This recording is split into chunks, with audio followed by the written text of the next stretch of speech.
Assalamualaikum warahmatullahi wabarakatuh. Waalaikumsalam warahmatullahi wabarakatuh.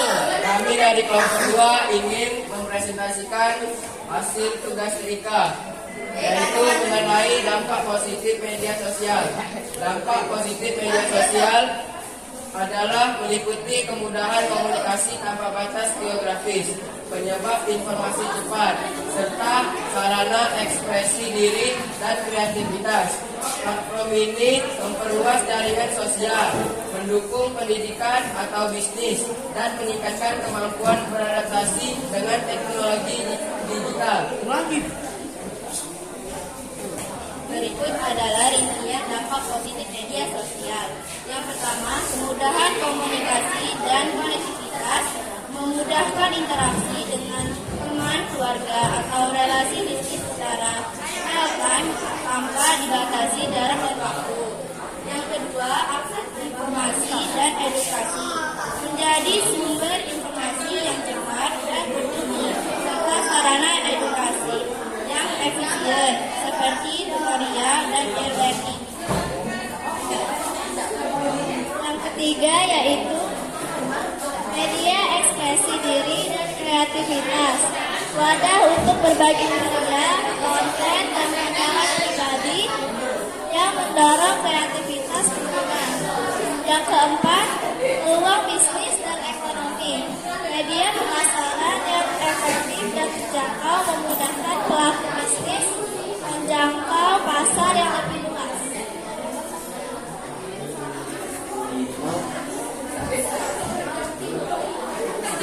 Membangun jaringan dan koneksi, memperluas pergaulan dan membangun relasi profesional melalui LinkedIn. Yang keenam, dukungan sosial dan kesehatan mental, memberikan rasa terhubung bagi individu yang terisolasi dan menyediakan komunitas pendukung support group untuk berbagi pengalaman. Peningkatan keterampilan digital membantu pengguna terutama generasi muda beradaptasi dengan kemudahan teknologi dan meningkatkan literasi digital.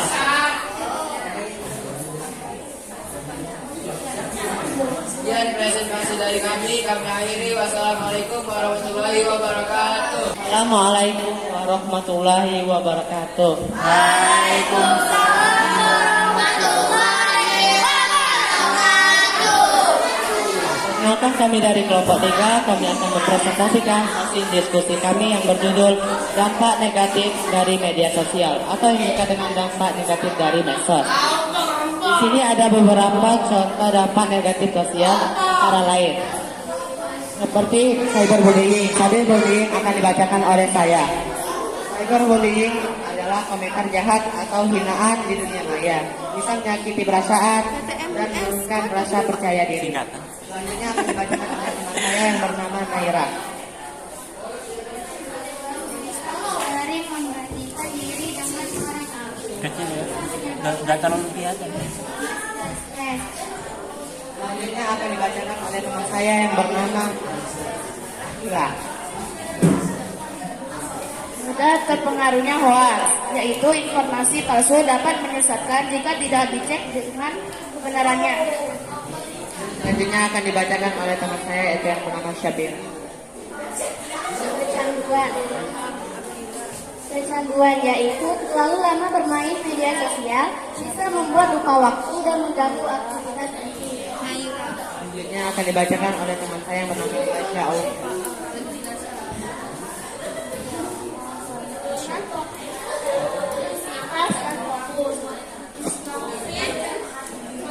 Terus mengurangi waktu untuk baca. Yang selanjutnya akan dibacakan oleh teman saya yang bernama Syifa. Gangguan tidur ketergantungan pada layar HP atau gadget seringkali menyebabkan pola tidur terganggu. Masalah privasi dan keamanan yaitu risiko pencurian identitas atau penyalahgunaan data pribadi yang dibagikan secara terbuka. Sebelum kami akhiri presentasi dari kelompok 3, apakah ada pertanyaan dari kelompok lain? Ada pertanyaan ada? Jika tidak ada, kami akhiri presentasi kami dengan mengucapkan wassalamualaikum warahmatullahi wabarakatuh. Assalamualaikum warahmatullahi wabarakatuh.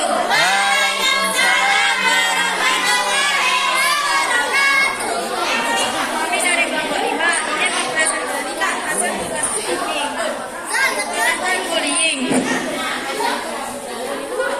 Atasi bullying. Bullying adalah tindakan agresif yang dilakukan secara sengaja, berulang dan melibatkan kekuasaan yang tidak seimbang, baik secara verbal, psikologis. Biasanya korban merasa tertekan, takut, dan terisolasi akibat perlakuan ini. Dan bullying juga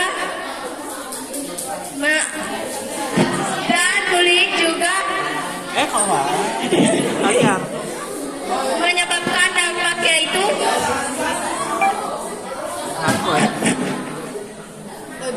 memicu masalah kesehatan mental seperti gangguan cemas, depresi, hingga post traumatic stress disorder atau PTSD.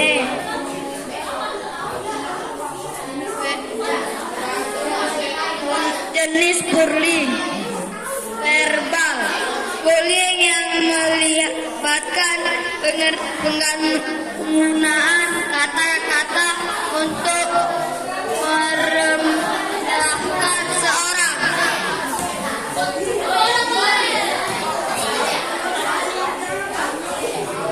Jenis bullying manusia dengan cara melakukan pengucilan, menghindari dan hal-hal serius lainnya.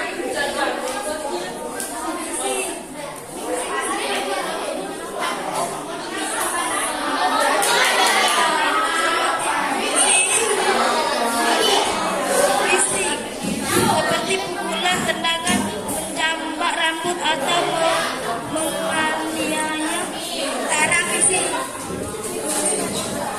Indonesia berada di peringkat kelima terbanyak untuk kasus bullying pada anak dan remaja. Mencatat adanya temuan kasus bullying yang semakin meningkat kisaran 30 sampai 60 kasus per tahun. Sebanyak 40,1% pelajar di tanah air mengaku pernah dibully di sekolah. Bullying akan memberikan trauma yang mendalam bagi penderitanya. Maka dari situ, stop bullying. Mari saling menyayangi agar menjadi generasi emas berjuang bangsa. Presentasi kami akhiri dengan kata wassalamualaikum warahmatullahi wabarakatuh. Assalamualaikum warahmatullahi wabarakatuh. Waalaikumsalam warahmatullahi wabarakatuh. Halo teman-teman semuanya. Jadi kami dari kelompok 6, kami akan mempresentasikan poster yang kami buat. Nah, sebelum itu, tema poster kami adalah cyberbullying. Nah, sebelum kami presentasi, izinkanlah kami memperkenalkan diri. Halo teman-teman, perkenalkan nama saya Nadira Rahma Hairia. Halo teman-teman, perkenalkan nama saya Saila Zahra. Halo teman-teman, perkenalkan nama saya Dea Priya Jasmine. Halo teman-teman, perkenalkan nama saya Kesha Wahya Zahra. Halo teman-teman, perkenalkan saya Sania Hairunisa. Oke teman-teman, perkenalkan nama saya Fadila Hairunisa. Nah teman-teman, kalian pasti pada keasikan dengan kata cyberbullying. Di sini ada yang tahu nggak sih maksud dari cyberbullying itu apa? Tidak, jelasin. Nah pasti ada sebagian yang tahu dan sebagian juga nggak tahu ya. Nah untuk lebih jelasnya, apa sih itu cyberbullying? Cyberbullying adalah salah satu jenis bullying yang dilakukan secara tidak langsung atau non-fisik. Nah, menggunakan media sosial seperti pengirim pesan hinaan, menyebarkan rumor atau gosip, dan menyebarkan penghinaan di postingan orang lain. Nah, kalian tahu nggak beberapa media sosial yang menghasilkan hate comment terbanyak di postingan orang lain? Ada yang tahu nggak media yang paling sering dapat hate comment itu media yang mana? Nah, itu mungkin salah satunya. Tapi ada 3 yang menurut kami menghasilkan hate comment terbanyak. Yang pertama ada Instagram, yang kedua ada TikTok, dan yang ketiga ada Twitter. Nah, ada tahu dampak dari cyberbullying itu? Teman-teman tahu nggak sih apa itu dampak dari cyberbullying itu? Nah, dampaknya itu yang pertama kita merasakan sedih, marah, minder, takut atau cemas, kehilangan rasa kepercayaan diri, tidak mau memposting sesuatu lagi di akun media sosial, lalu tidak mau bersosialisasi kepada semua orang. Nah, ada beberapa cara. Nah, bahaya banget kan teman-teman dampak dari cyberbullying itu? Nah, kalian jangan khawatir, ada cara mencegahnya. BTW, kalian tahu nggak cara mencegahnya gimana?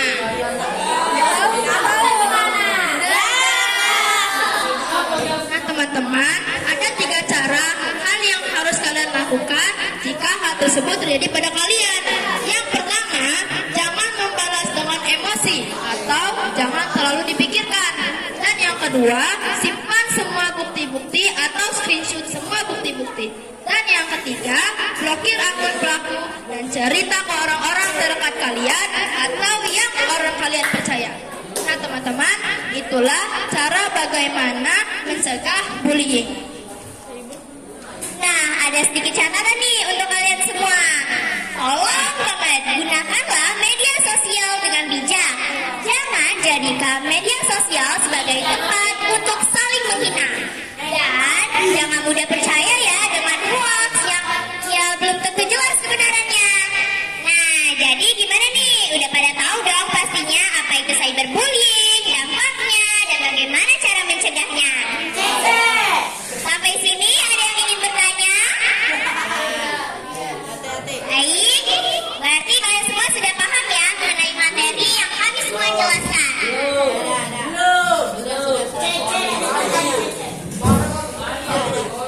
Oke, terima kasih atas pendengaran kalian. Kami mohon maaf apabila kami ada salah kata atau materi yang kurang jelas dalam kami menyampaikannya.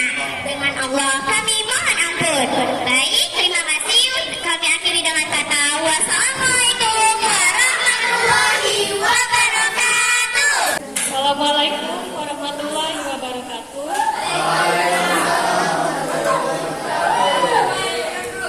Kami di sini dari kelompok 4 ingin menyampaikan presentasi kami. Tapi sebelum itu perkenalkan anggota kami, saya Naila Fatimah. Saya Clara Amelia. Saya Zara Wijaya. Saya pemain kami.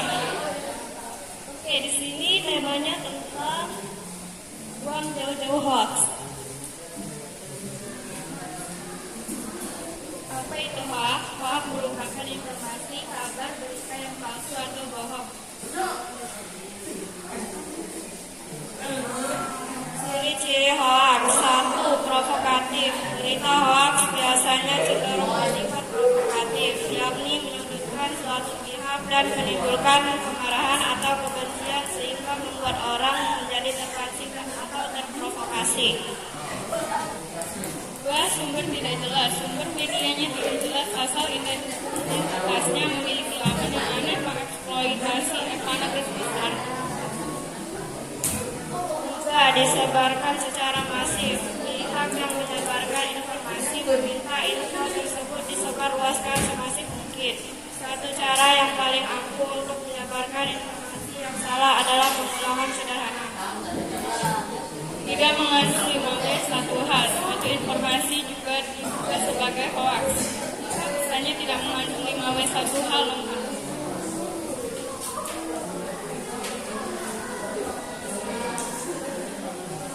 Baik, mungkin itu saja untuk kelompok 4 presentasi hari ini. Kami Assalamualaikum warahmatullahi wabarakatuh. Assalamualaikum warahmatullahi wabarakatuh.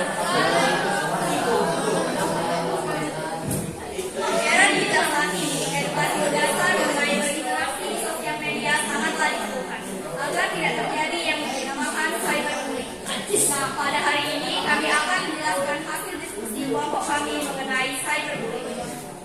Namun sebelum itu, izinkan kami memperkenalkan diri kami terlebih dahulu. Saya Aura Zakia. Saya Flora Januar. Saya Raisa Nindita. Saya Mira Syafika.